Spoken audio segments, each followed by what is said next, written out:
In this video, what we're going to cover is why we binge and some tips on how to stop binging for good. This video is split into 4 parts. Part 4 and the final part. Tip number 5, break the habit. Part 2, change your language. Tip number 6, stop reacting and delay. Tip number 7, find something to do. Tip number 8, stop fueling the binge thoughts. And tip number 9, breathe. Ways you can break the habit is not responding to your binges. And like I said, it's not as easy said and done. And it's not willpower either. It's not about saying, oh, I can't go to that cupboard, and trying to will yourself to not react to it. However, one of the things to help break that habit, and one of the things to stop responding to those voices in your heads to grab those foods, is to switch the way that you talk to yourself. So for example, your packet of biscuits are in the cupboard wanting you to have those, and you're getting messages like, I need to have those chocolate covered biscuits right now, I need to have those packet of crisps, I need to have it.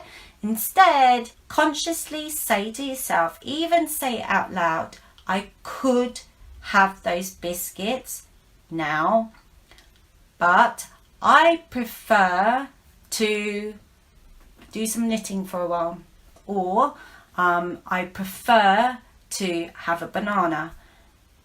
The idea is, with changing these phrases that you say to yourself, and it might sound silly for you and it might sound very trivial, it's that you send signals to your brain that it's not actually being deprived. So allowing the brain to think that those foods are not prohibited. So changing the words that you say to yourself is super important for you to lessen the urge for those foods. So another example is saying, I could have those biscuits, but I prefer to have it tonight. So it's not really like a long-term thing, because it doesn't matter whether you're lying to yourself. Just saying those words, the idea is to delay it as much as possible. And why it's good to delay those urges and not react to them straight away is because the signals in your brain will start rewiring itself. Instead of it sending messages, I have those urge to have the biscuits, I'm going to go to the biscuits straight away, and those connections that are already solid is waiting for you to react. As soon as you don't react to them, they start getting weaker.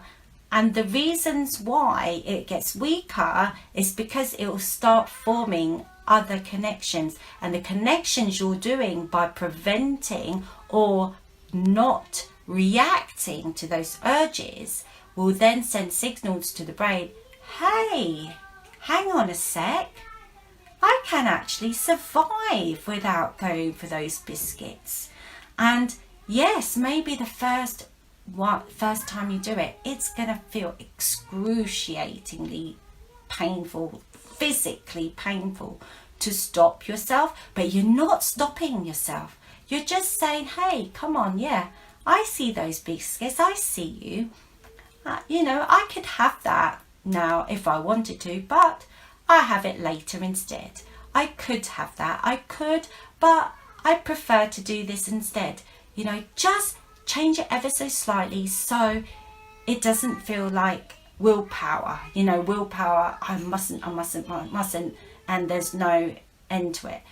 And the idea is, the more often you do it, the more often you delay it, the stronger the mind will believe that these foods are not actually essential to your survival, and you will notice that those voices will quieten down. You won't need it, and it takes practice. And if you can't resist it for very long, try to start off by doing it for a few minutes, and then every time you do it, make the postponing the actual urge longer and longer and longer. But I prefer just to find something else to do. Postpone the urges.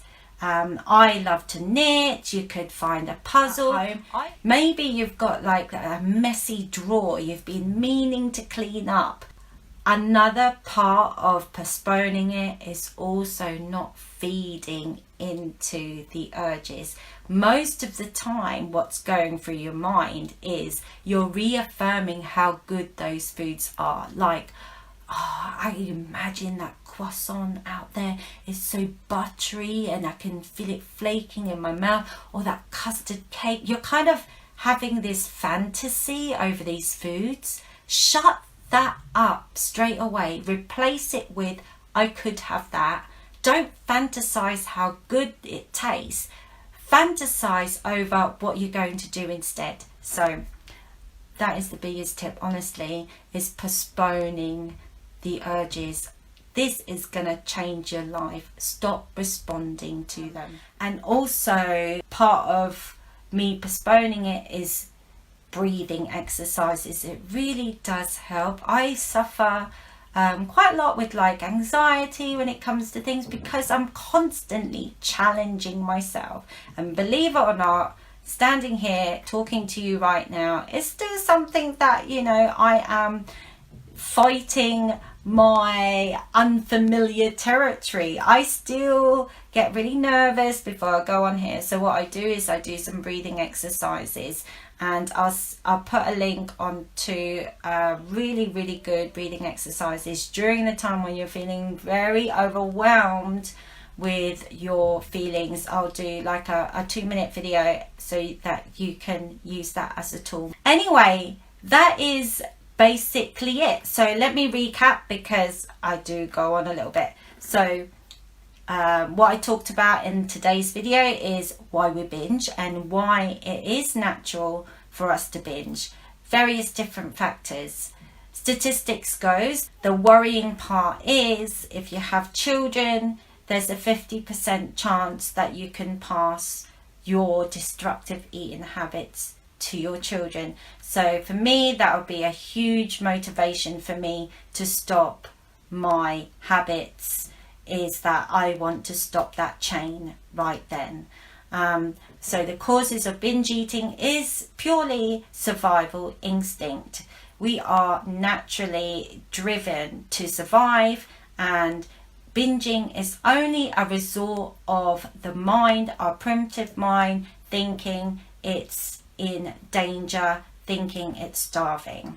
Another thing is that the foods that we binge is usually high in fats and high sugars, because that was the kind of foods that we would hunt for back in our primitive days. These are the kind of things that would sustain us for a very long time. So if we had a lack of food, we would binge on these foods naturally. So our biological makeup would drive us to binging. So it's natural to binge, especially if you diet or if you left it for too long to eat. And another thing is we grew up thinking ice cream, food, sweets and things like that is connected to happiness, joy and comfort food. So we also learned that these foods made us feel good. Also, if we didn't have a good start in life, especially the first 7 years of us being here, if we experience some sort of child neglect or even abuse, or not even that serious, like even if it's because you didn't have enough nurturing as a young child, this also increased the chances of you developing addictions or other mental behaviours as a way to cope with your emotions. And lastly, the reason why we binge is because we've developed a habit. Our primitive minds have got used to us performing these activities on a regular basis, and then it's from a habit, and that is the reason why we struggle when we decide that we don't want to do it anymore. So the tips are: make the unfamiliar familiar. So stop binge eating, stop dieting, stop depriving, make that unfamiliar now. And the only way that you can do that is by stop reacting to those urges, stop depriving yourself, stop doing all those things, so that you can rewire your brain not to go on the default to these foods. And that's it. I hope you found that video helpful. You found some nuggets somewhere in there. And again, if you are really struggling to disconnect from those foods that are sabotaging your life, and you want to take your power back away from food obsessions, just go to my link below. I will detail later how we can organize a 45-minute breakthrough assessment so that we can delve right into why you're struggling with the connections with food, and so that we can start making a plan to get out of there as fast as we can. So anyway, on that note, I'm sending you all love, strength and peace around these challenging times, and I will catch you again soon. Okay, bye. Mwah.